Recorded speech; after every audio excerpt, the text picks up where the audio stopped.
told you if we dance in the blizzard, we are not getting cold. So keep on dancing, baby.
Hi, everyone. I'm Lee Lanier, and I'm one of the co-founders and one of the programmers for the festival. And here we are with the Q&A for Documentary A. Tom O'Farrell was the main programmer for documentaries, but I assisted him making some of the final decisions. So I look forward to talking to some of our filmmakers here. You want to bring our filmmakers on? Let's see what we have here.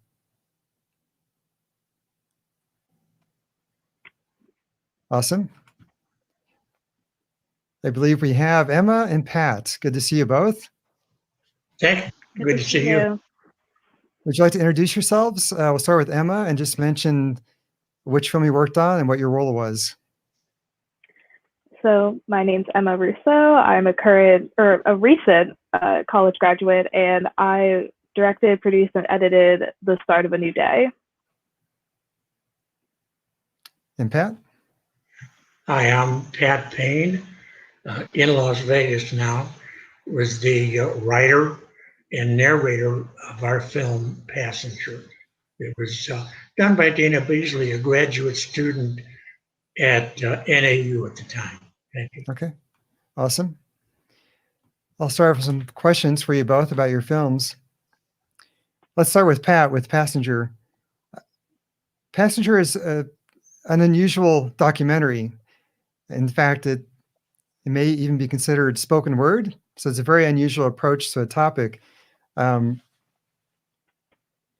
you have any insight as to the approach that was taken with that? Actually, I met the producer of the film at a Let's Meet Up and Write conference in Flagstaff. Mm-hmm. She was doing graduate work. I like to write little short stories, and she became interested in the stories. And what I find amusing, she asked if I would collaborate with her, and I was more than happy to do so. But I thought we'd do a story on all of the drivers because their background is so unique.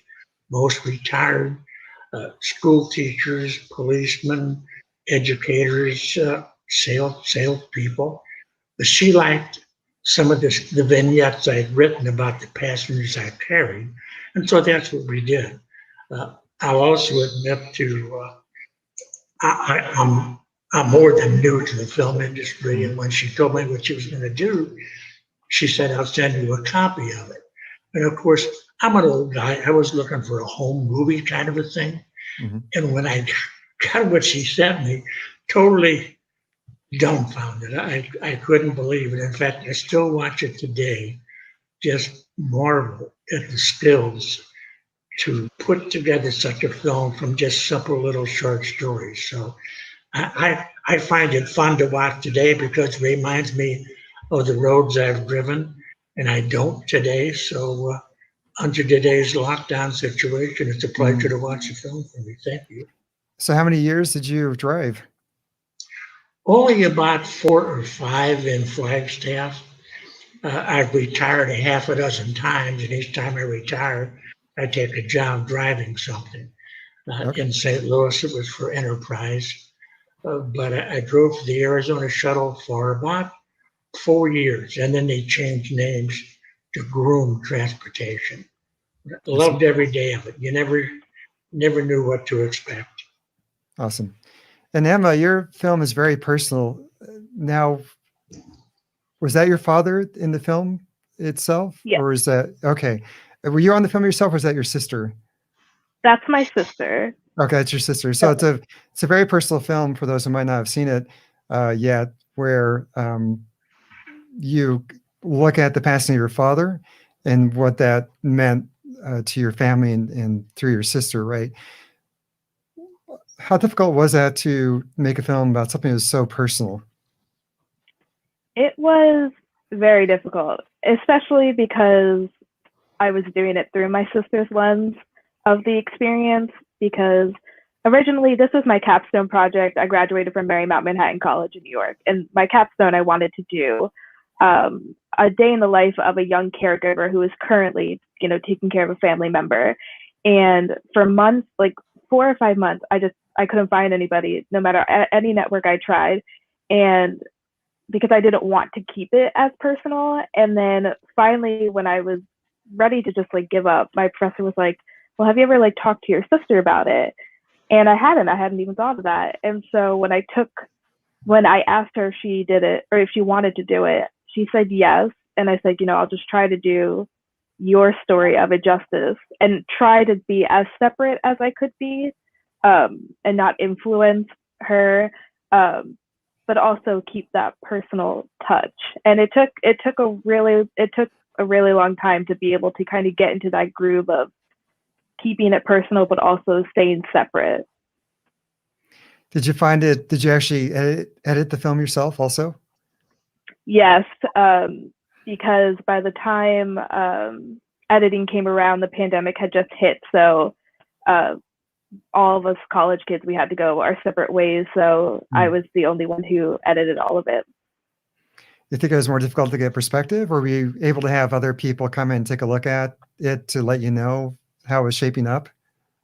I definitely had a lot of people check in, and probably until it was due by May, and probably until like the beginning of April, it just wasn't clicking, and I couldn't figure it out. It was like writer's block, and I kept going back and going back, and it just didn't work. And then all of a sudden, I just gave it a day, and I said, you know what, like just try and relax, and the story will come. And from that point on, the pieces just kind of fit together, and to let go of some of the interview that just wasn't flowing.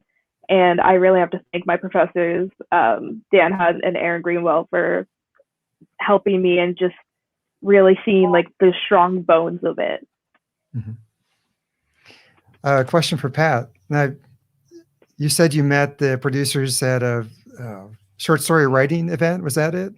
Something to that effect? Yes. Mm-hmm. Have you been writing a long time yourself? I'm sorry, sir? Have you been writing a long time yourself? Yes, I have. And what excited me is, I self-published a book a few years ago about a crow that we rescued and released. But otherwise, I write. And I was reminded of the movie Mr. Roberts and Ensign Pulver, who had been collecting these marbles forever, and he had big plans for these marbles. And I likened my stories to his marbles. Big plans, they never went anywhere until Dana and that meeting came along, and all of a sudden they became part of a film, which thrilled me, still does today.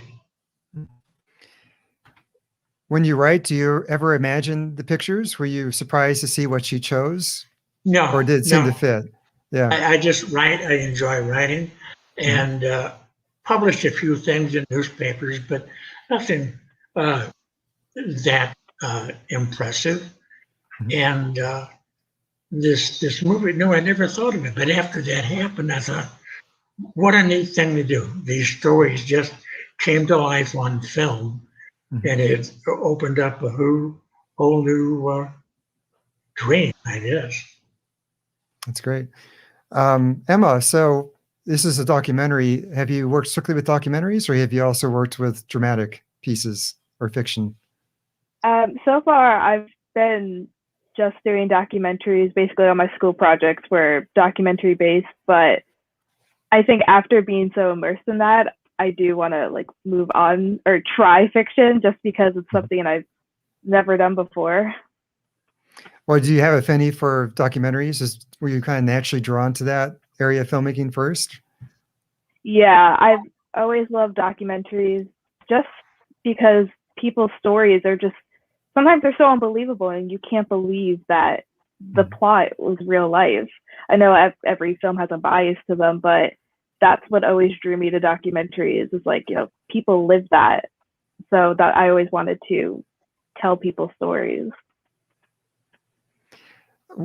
Is there anything you're thinking about for a fiction piece, or that's yet to be determined? Oh, that is yet to be determined. Pat, so would you consider working on additional films with somebody? Did you really enjoy the process of this? I enjoyed the process because I didn't do any of the work, really. All I did, I wrote and I narrated. And that's why I was so surprised when I saw the finished product. I would love to do more. There have a lot of stories. In fact, would often say, were it not for Dana's red pencil, it wouldn't have been a short documentary. It would have been a very long film. But so many stories, and as Emma said, so many interesting stories of the various people that would get on the van from all levels of the food chain. I've had highly educated people that come to Flagstaff to train their athletic team, like a doctor psychiatry came from New Zealand to work with the New Zealand swim team that was training up in Flagstaff. And then the case of the poor chap just released from prison. So you have the doctor psychiatry to the jailbird, if you will, to plumbers and carpenters and all sorts of people. It's just amazing.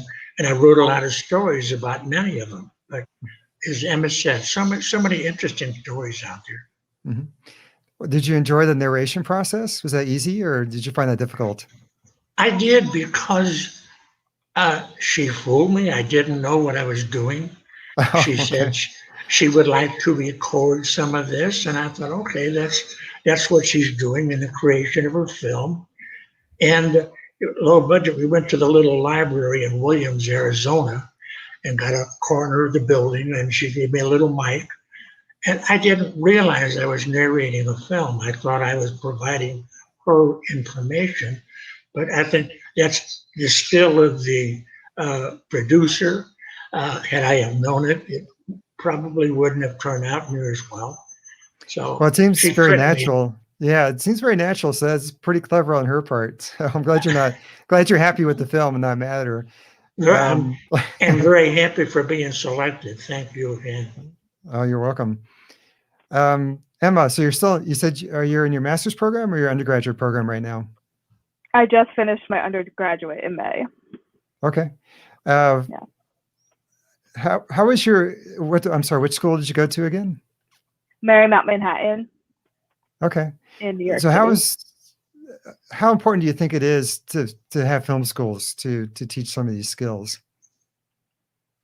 I originally was not going to go to school for film, and I was just going for a communications degree, and it really just drew me in. And I think it's so important to have film schools because it's just a collaborative setting. You're with peers who all have different interests and different capabilities. I came into doing this film not knowing too much about the camera equipment that we had available to us and sound, and it was really a collaborative effort for people to teach me, and I was a little stronger in editing, so I helped other people. So I think film schools are just so important in that sense because we're all just trying to figure it out, but we all have each little capabilities that help each other. Do you think you'll stay in the same area you are in now, or you would like to move to some other part of the country to pursue your film work? Right now, I like the East Coast, but I definitely see myself going out west. I think that's everybody's filmmaker's dream, to go out to Los Angeles and to explore. I'd really like to explore TV as well and just see what's out there. It's still so new to it. Sure. It looks like we have one question from our audience. So there we go. I thought both of your films were beautiful. Is Passenger a student production connected with the University of Northern Arizona? So question for Passenger. Yes, the Dana Beasley, the director, cinematographer, and the editor, was a student working on her master's degree at the University of Northern Arizona in Flagstaff. Do you know if she shot all that footage herself, or did she use stock footage? Or did she go on the road and actually shoot all that car footage? Do you know? She shot some of the footage. The opening scene, I still marvel at, because that's a little bit north of Anthem, north of Phoenix, northbound, heading for Flagstaff. It's the northbound lane of I-State 17, and there's normally traffic all of the time. Mhm. And in one scene, if you look over to the left, you'll see the southbound traffic, and both lanes are filled. It's moving, it's busy. Mhm. There's not a car or a vehicle in sight on the northbound. And Dana and her fiance, Sam, filmed that. And I said, how did you? I drive that thing 3 days a week, and still today never saw it vacant of any traffic. It's a It's mystery, phenomenal. yeah. When you think about that, Well, hopefully, thousands of miles I drove that route 3-4 days a week. Never were the lanes unoccupied for such a long stretch. I guess it was fate. Either that, or hopefully there was an accident earlier on the highway that stopped it temporarily. That's great. Good point. A good Yeah, point, Lee, because that was my first thought. I said, well, go back on that day. No, there were no accidents that day, just Providence. That's how it was when she drove to film that footage north of Anthem, heading toward Flagstaff. There's definitely some pretty shots there, like some of the highway shots with the Isn't it clouds. pretty? Yeah, it's very pretty. I have a question for you, Pat. It might be a hard question to answer, but you've driven a lot of different people. You said from a wide range of backgrounds. Is there like one person that sticks out more than any other in terms of a really unique experience that you had as a passenger?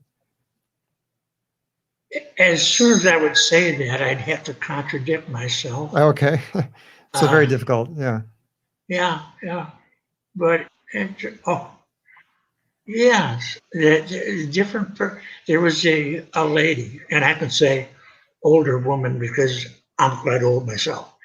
I picked her up in Flagstaff. She was going to Phoenix to catch a flight to visit family over Christmas holidays. So this was probably December. And the pickup wasn't difficult, but it didn't go quite as smoothly as you'd like. But I got her on board, and I asked her a question, and she said, hey, okay. And then the next few times when I'd ask a question, hey, okay. And I wanted to ask her if she'd been married to an astronaut or something, but she just had something about her that was so, and then you think, well, she's here. But then she used such common term. We got down just north of Phoenix, and there's a penitentiary over on the west side of the road. And she said, oh, there's the new Slimer. And it was just so neat to listen to her. I had a Hopi Indian Native American fellow who made little tops, and his last name was connected with the tops. And I bought his top. I had a fellow airlifted out of the canyon with a heart condition that I had to take to Phoenix. And there's so many interesting, and I know I'm just passing them off, but one, I had a couple that came in and they were going to Flagstaff. He was a carpenter, going to help a friend out. And I asked where he's from. And he said, oh, you'd never know it. I said, well, try me, because I've traveled the country extensively. And he said, well, I'm from Nitro, West Virginia. And I said, oh, yeah, Nitro. There's a chem plant on the east side, and just across the river, there's a little mom and pop motel with a diner. He says, yeah, do you know that? I said, yeah, I stayed there, I ate there. And that would happen so often, running across people where I would know something about where they came from. And it was just a glorious experience. I really had a wonderful time. That's great. I have to ask, did you deliver any babies? Did I deliver anything? Did you deliver any babies? You hear stories about babies being born in cabs. No, I didn't do that, but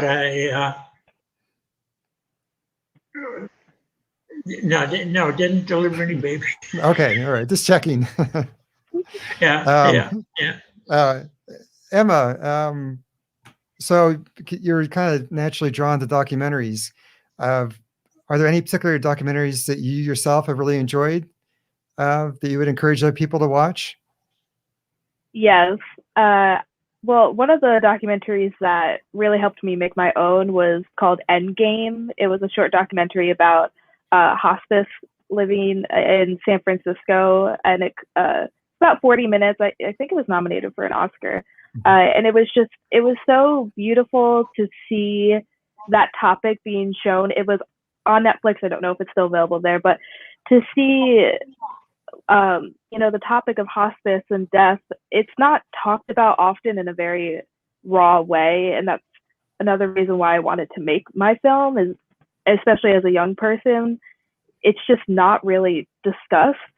And Google only takes you so far. So those personal experiences are just incredible. And I highly recommend Endgame. And also Tell Me Who I Am. I think it was also on Netflix. That was an incredible documentary about twins grown up, and one of them had amnesia. He had an accident. The other twin had to basically reconstruct his life. And it's just, like, it goes back to, like, it's so crazy, like, these stories, and you just never think that would happen. That just seems like something you would see in a movie. Mm-hmm. And for it to be real life is just, again, that's why I love documentaries. Mm-hmm. Do you find, do you like the short ones or the feature-length ones better?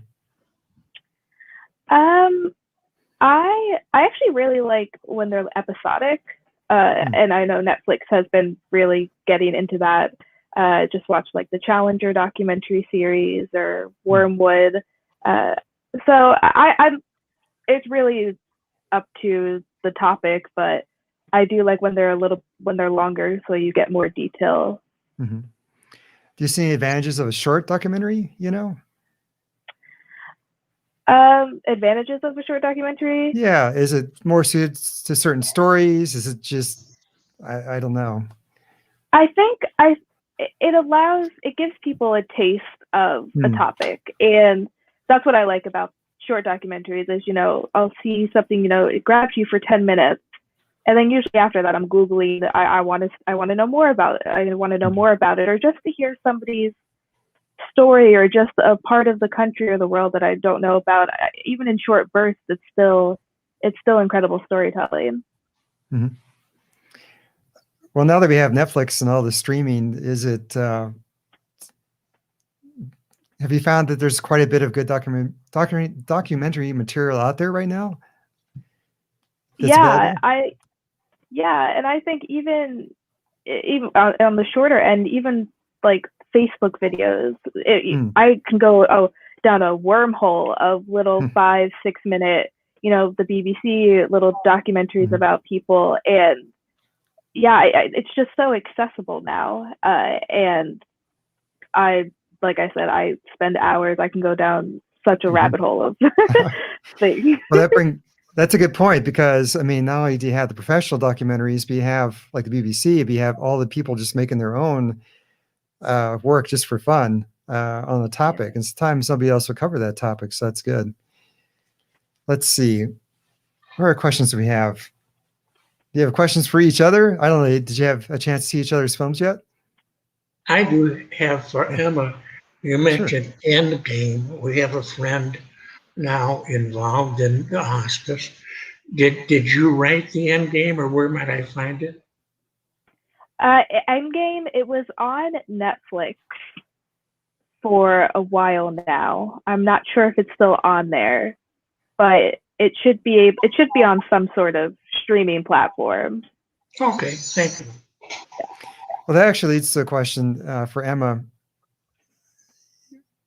What was the most surprising thing about the whole hospice experience? Because you said you're young, and when you're young, you don't think about these kind of things. You don't see the information. What was the one thing that was the most eye-opening for you through that experience?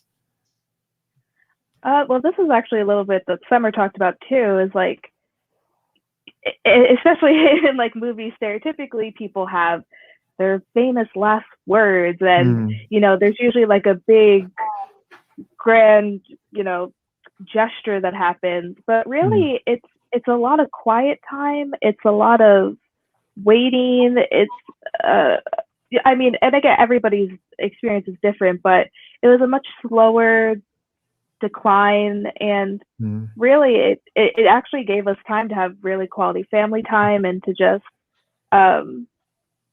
be with each other, and it wasn't scary. It wasn't I think that's another common misconception. It's scary because a lot of people don't know about it, but there's a great support staff. They provide you with everything you need, emotional support, physical support, anything. And so really it's just a group of people who are strangers, but for however long somebody's in hospice, they become part of your family, whether it's a day, a week, or 6 months. And so hospice is really beautiful. And I think people don't get to know that until they experience it. That's an interesting point. Yeah, in the films, you have beautiful lighting coming through the window, but you made a good point that that gives people time, because they kind of can see what's coming, time to prepare, I guess you'd say, right? So I can see how that'd be very positive. Let's see. We still have about 15 minutes, so let's just keep going for a while. Emma, has this film played other places so far, other festivals? Yes, I've had it play at the Oregon Documentary Festival. It's going to play at the Ridgewood Film Festival, and it's played at the Raleigh Film Festival. Awesome. Have those all been virtual so far, like because of the pandemic, or you're stuck in the virtual loop?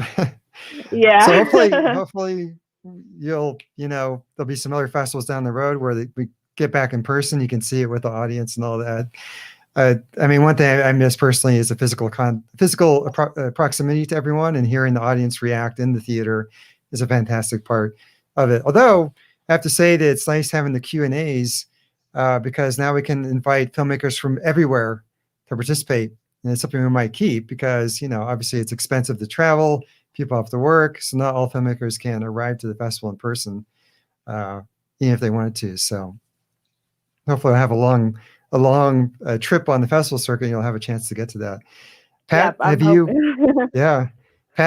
you seen this film in other festivals? Have I seen what, Lee? Have you seen your film in other festivals? Yes, and we had the first one was in St. Louis, my hometown, because one of the segments had to do with the St. Louis experience, and perhaps that interested them. But we've been quite fortunate. In fact, I think the Damn Short makes it even dozen. That's Awesome. 12. That's great. And the one we were, Emma, when you were in Raleigh, we also showed in Apex, the Peak City. Okay. Yeah. So we've been all over, and then also this week up in Door County, Wisconsin, which is very, very nice because I lived in Milwaukee for a couple of years and we're familiar with Door County. So we've been quite fortunate. Yes, we've been in other films. That's great. Question for Emma. I had to interrupt. Really impressed when I read about the Damn Short Festival to see that over all the thousands of film festivals, you were in the top 1%. Uh, yeah, we're top 100 festivals out of 7 or 8,000. So It's amazing. we That's we amazing. we appreciate all the people who've worked for us and supported us over the years. You know, the filmmakers, the volunteers, the sponsors, all the people. There's this whole giant crew back there working tirelessly for the whole year. Well, So no, we feel very honored. We really appreciate it.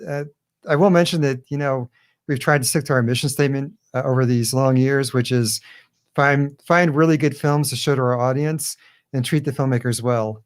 And we just keep going back to that over and over. And, you know, we tend to get a really interesting mix of films because of that. And we're never quite sure how they're going to come together each year. Like in terms of the programs, they're thematic. And we had no idea what we'd get in terms of documentaries. In fact, Tom, who programmed the documentaries, came to me and said, I don't know how to order these. I don't know what the theme is. Because it's kind of a weird skill to kind of group them together. So I looked at them all and I'm like, oh, okay, written word, spoken word. And the films are kind of either have some kind of, you know, personal element or literally have spoken word like your film had, Pat. So it's really exciting to see like what we get each year, and every year is different. But in any case, I was going to ask a question of Emma. Since you just graduated and you made it through and your film is out there on the circuit, what kind of advice would you give your younger students who are coming up, you know, through the ranks? I definitely this may sound cheesy, but really like believe in yourself and believe in what you're making, because so many times, especially I think the pandemic made it worse. And so I really feel for the 2021 class right now. But, you know, when you're isolated and you're just like really passionate about what you're making, you want it to be, you know, the best it can be. And sometimes, you know, you definitely have doubt in yourself, but I would just always go back and like believing in yourself, believing in what you're making, and to submit it to a wide range of film festivals, because it's so subjective at the end of the day. And like your film will definitely catch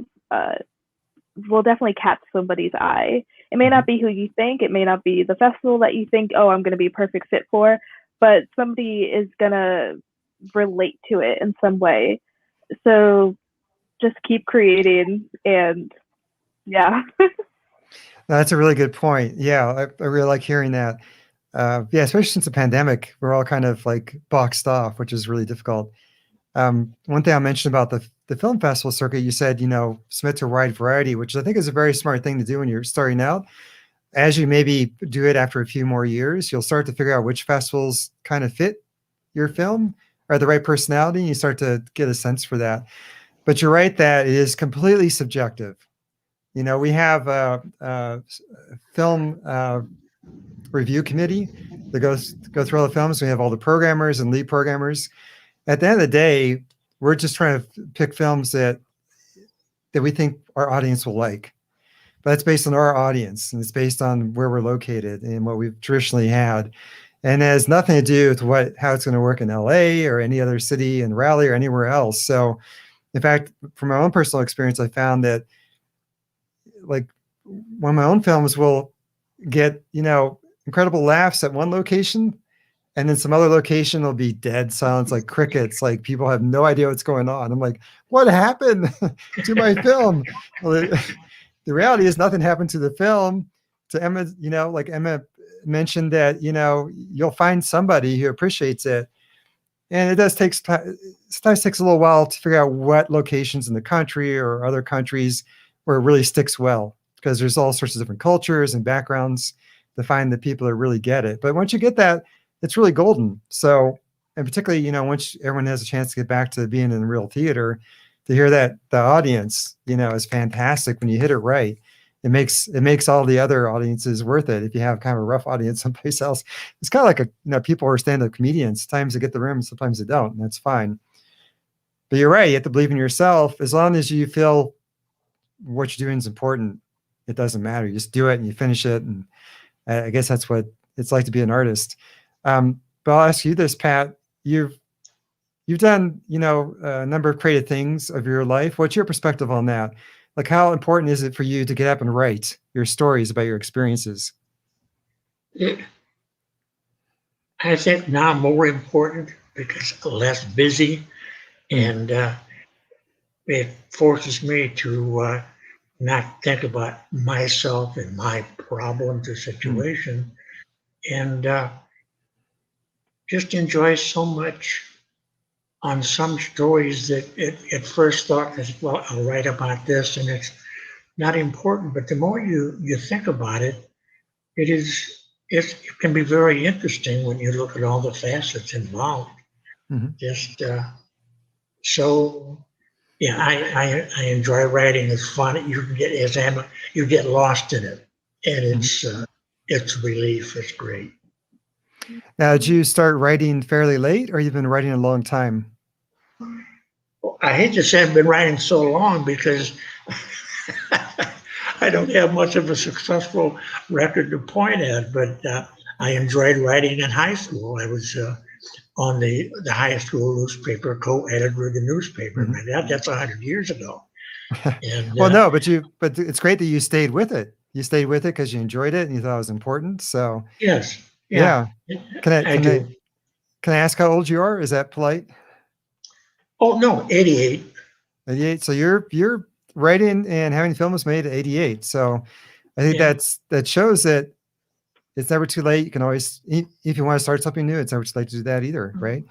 No, you've been right. Yeah. When you talk about putting your films and making your choices on selections, it's almost like driving a shuttle van.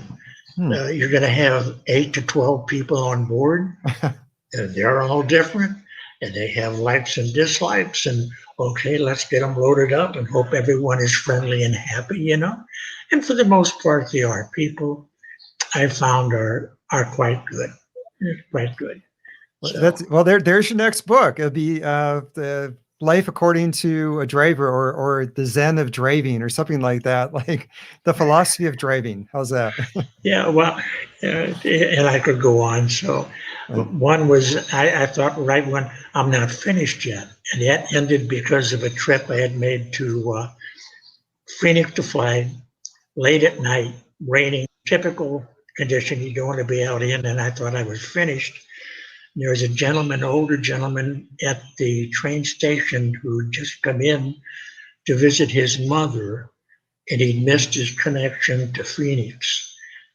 And one of the passengers I had, he says, what are you going to do? And I said, well, I guess I'm not finished yet. And there was a story to get him where he needed to be. So always a story out there. And thank you so much, Lee. You're welcome.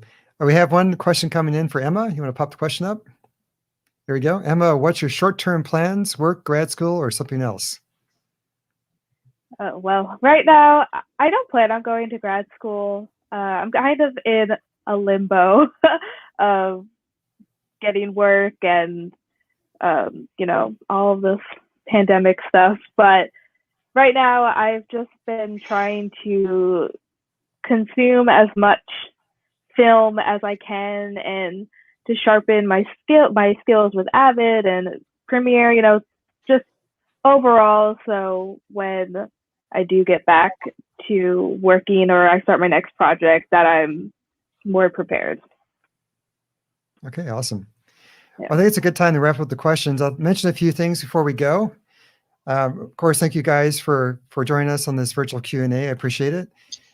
We have 24 Q&As total, so I encourage everyone to check out some of the other ones. And we have that live stream schedule online. And also remember, you can vote for your favorite films. In fact, you can vote for every film and rate it. And we have a number of audience-driven awards. And the cutoff for that is 2 p.m. on Sunday. And we'll announce the winners during a live stream on Sunday night.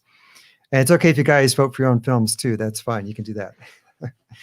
Or vote for anything that you like that you think is awesome and should win an award. Oh, wait, I see one more question coming in. We'll squeeze one in. Let's squeeze another question in. Emma, by the way, I am reading Story by Robert McKee. Great read for storytelling and screenwriting. I guess it's more of a comment. Have you read that, Emma? No, I haven't. So I will. I think but it's a very famous and well-read book on screenwriting that many people in LA use for screenwriting. So it's one of those cornerstones of how to develop, your fiction plots. So if you're interested in going that direction, it might be worth grabbing a copy. yeah, definitely. Yeah. All right. Thanks for that comment, Fred. All right. I think it's a good time to wrap it up. So once again, thank you, Emma and Pat, and hopefully we'll see you again down the road. Yeah, Thank you very much. Take care. Good night. Thank you. Bye. And I think we'll fade out at some point. We'll just fade out. We have